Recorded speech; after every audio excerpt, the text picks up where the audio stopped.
parti UMNO ini, dia ini bukannya berjuang untuk melawan British, dia berjuang melawan orang yang melawan British.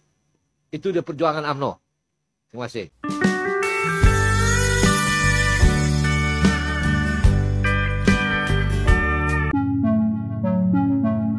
Orang Malaysia sebut pejuang kemerdekaan Malaysia tak ada, malah membandingkan pejuang kemerdekaan Indonesia. Yap, ada pernyataan dari seorang tokoh di Malaysia yang membahas pejuang kemerdekaan Malaysia.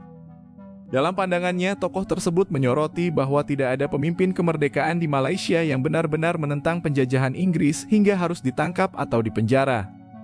Ia menegaskan, sebagian besar tokoh-tokoh kemerdekaan Malaysia justru berperan sebagai alat penjajah, bukan sebagai penentang penjajah, malah jadi lawan para penentang penjajah sebenarnya.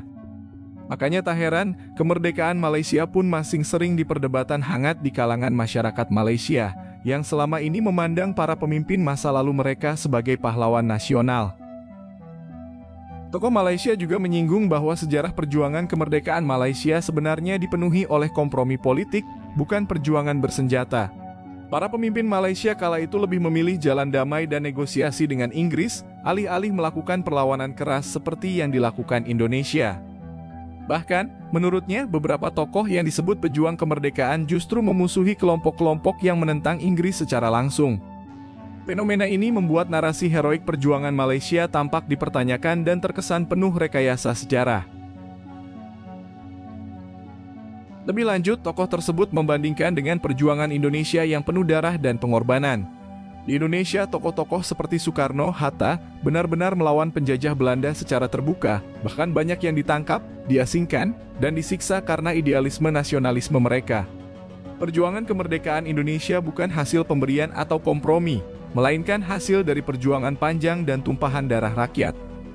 Inilah yang menjadi pembeda nyata antara sejarah kemerdekaan Indonesia dan Malaysia. Oke, orang selalu kata sejarah ini ditulis oleh yang menang. Saya tak bersetuju. Sejarah ini ditulis oleh orang yang menulis sejarah. Jadi kerana itu kita tak betul. Tak, bukan tak setuju. Kalau you tak menulis sejarah, you tak menulis sejarah. Jadi kerana itu kita wajib menulis sejarah yang kita punya perspektif. Jadi kerana itu ketika contoh terbaik sekali lah. Tadi katakan siapa nasionalis British sama ada di Anglophile. Hanya satu pertanyaan saja akan menyatakan apakah United Malay National. Siapakah dia pemimpin perjuang kemerdekaan United Malay National yang ditangkap, dipenjara atau dibuang negara oleh British? Zero, kosong. Tak ada sesiapa. Mereka semuanya alat British. Jadi tak payah, tak perlu kita kaji itu. Tak ada siapa pun. Tak ada siapa. At least Soekarno ditangkap, dipenjara oleh Belanda. Lain-lain pun. United Malay National tak ada. Tidak ada sesiapa. Malah mereka menangkap perjuangan Civil War itu adalah parti UMNO ini, dia ini bukannya berjuang untuk melawan British, dia berjuang melawan orang yang melawan British. Itu dia perjuangan UMNO.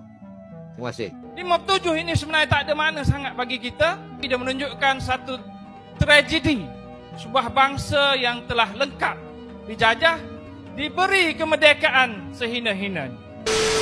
Saya sering jelaskan, tahun 57 ini bukan kemerdekaan milik kita, tetapi menggambarkan bahawa kita kehilangan begitu besar hak, begitu besar identiti sebagai sebuah bangsa, dirampas, dicuri, dieksploitasi, diperham dengan begitu teruk sekali. Tahun 57 ini adalah satu fasa penjajahan. Kerana selepas itu penjajahan dalam bentuk yang lain berterusan sampai ke hari ini. Tahun 57 itu merdeka, saya kata. Merdeka dari segi politik British tidak mahu lagi. Merdeka dari segi mentadbir dan menanggung segala kos pentadbiran yang begitu hebat. British tak sanggup, kita sanggup sampai miskin. Tetapi dari segi ekonomi, British tak beri pada kita. Dan kita sambut kemerdekaan ini dengan begitu rasa seronok, dengan rasa hebatkah? Sedangkan kalau kita faham sejarah tahun 57 ini, sebenarnya British tersenyum, seronok kerana kemerdekaan itu diberi dengan pelbagai jenis syarat yang kita terpaksa ikut. 57 ini sebenarnya tak ada makna sangat bagi kita, tetapi dia menunjukkan satu tragedi sebuah bangsa yang telah lengkap dijajah, diberi kemerdekaan sehina. Dengan apa yang terjadi pada sejarah Malaysia ini, jelas membuktikan bahwa sejarah di Malaysia justru memperlihatkan bagaimana para kolaborator dengan Inggris dijadikan pahlawan, sementara mereka yang benar-benar menentang penjajahan malah dihapus dari sejarah resmi. Hal ini menciptakan kesan bahwa di Malaysia pengkhianat bangsa ditulis sebagai pahlawan, sedangkan semangat nasionalisme sejati tidak mendapat tempat dalam buku sejarah. Pandangan ini menjadi refleksi pahit bagi banyak warga Malaysia yang mulai mempertanyakan keaslian narasi sejarah yang diajarkan selama ini. Ini buku teks cerita sebenarnya tentang apa? Tentang sejarah British. Bukan sejarah kita, ini sejarah British. Dia cerita tentang aktiviti-aktiviti sebagai kerajaan. British bukan kerajaan di sini, British pencuri. Dia datang untuk curi. Dia hanya mentadbir untuk melaksanakan cukai, untuk pungut cukai. Dia bina sekolah. Untuk apa bina sekolah? Untuk pastikan ada yang boleh jadi pion-pion, boleh jadi kerani, boleh jadi pegawai dia. Dia bina hospital. Untuk apa bina hospital? Supaya pegawai British boleh dirawat, tak kena penyakit. Supaya buruh-buruh itu sihat untuk boleh dieksploitasi. Itu saja. Dia tak bina kat kampung, dia bina kat bandar-bandar yang ada lombong. Tapi buku teks kita cerita, British inilah bina sekolah, British inilah wujud pentadbiran, British inilah bina hospital, bina kereta api dan sebagainya. Betul dia bina jalan apa semua ni, tapi semua untuk dia. Tak ada kaitan pun dengan kita. Penyakit, orang yang ada penyakit, dia tak perlu ni, mati pun matilah. Tapi kalau pegawai British boleh kena penyakit kerana orang kampung ni kena penyakit, dia akan pergi tangkap orang kampung, karantinkan mereka. Itu cara British. Kalau kita belajar dalam buku teks kita pada hari ini, kita tak nampak British ni jahat. Kita nampak siapa yang jahat. Kita yang jahat di sini. Pecahkan sejarah negara kita supaya kita dapat lihat yang pakai macam British, makan macam British, hidup dengan British, itu bukan pejuang, itu petualang. Mari kita kenal sejarah kita. Maafkan saya tuan-tuan, mari kita berfikir malam ini supaya kita tidak ditipu sepanjang zaman. Dan apabila kita merdeka, kita bina sebuah tugu peringatan untuk menunjukkan itulah orang yang berjuang. Dan yang musuhlah yang mati di bawah. Tengok hidup mereka. Tengok hidup mereka, sama tak hidup kita? Hidup mereka tak sama kita. Hidup mereka panjang, hidup kita tak panjang, tuan-tuan.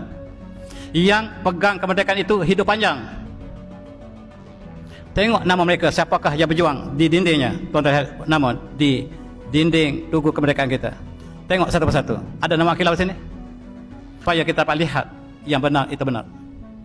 Dan sebagaimana sebut tadi, oleh kerana kita merdeka bukan kerana kita berjuang, kerana kita dianugerahkan sebab Menteri Jajahan British mengatakan kita akan serahkan kemerdekaan kepada proksi kita. Dan mereka bukan berjuang. Mereka diberikan hadiah kemerdekaan.